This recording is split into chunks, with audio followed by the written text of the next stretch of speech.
So just imagine তুমি একজন boxer and তুমি করোনার টাইমে এমন একটা অর্গানাইজেশনের সাথে লাইক ঝামেলা করো, যে অর্গানাইজেশন লাইক মানুষকে কম ইন্টারেস্টে লোন দেয়, আবার হাই রিটার্নে লাইক তারা লোন নেয়।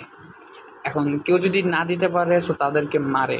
সো একদিন তোমার আম্মু লাইক এরকম একটা মানে লোন নেয়, কিন্তু হাই রিটার্নের কারণে দিতে পারে না। সো তারা লিটারেলি তোমার আম্মুর উপরে হামলা করে, অ্যান্ড তুমি যে তাদের বিরুদ্ধে যাও, অ্যান্ড নাও এটা তোমার ইফেক্টটা কী, লাইক মানে তুমি কি প্রবলেম ফেস করো।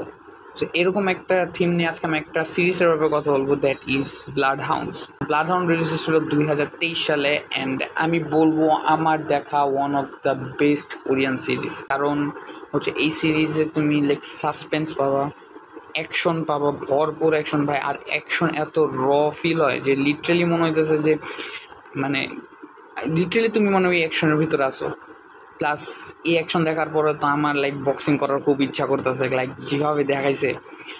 আর তারপর হচ্ছে তোমার ইমোশন আছে মাঝখানে একটা এপিসোডসে, মানে এমন একটা জিনিস হয় যেটা মানে দেখার পর আমি লিটারেলি চাচ্ছিলাম যে না হোক, মানে খুব খুব খারাপ লাগছিল আমার কাছে। তো এই সিরিজের প্রায় সব কিছু ঠিক আছে, বাট দ্য এন্ডিং যেটা হয়েছে আমার মতে এন্ডিংটা লাইক মন মতো হয় নাই। তো আমি হোপ করি এটার সিজন 2 আসতেছে, সো সিজন 2টা যাতে একটু ভালো হয়, লাইক অন্য সিরিজের মতো যাতে না হয় যেমন স্কুইড গেম।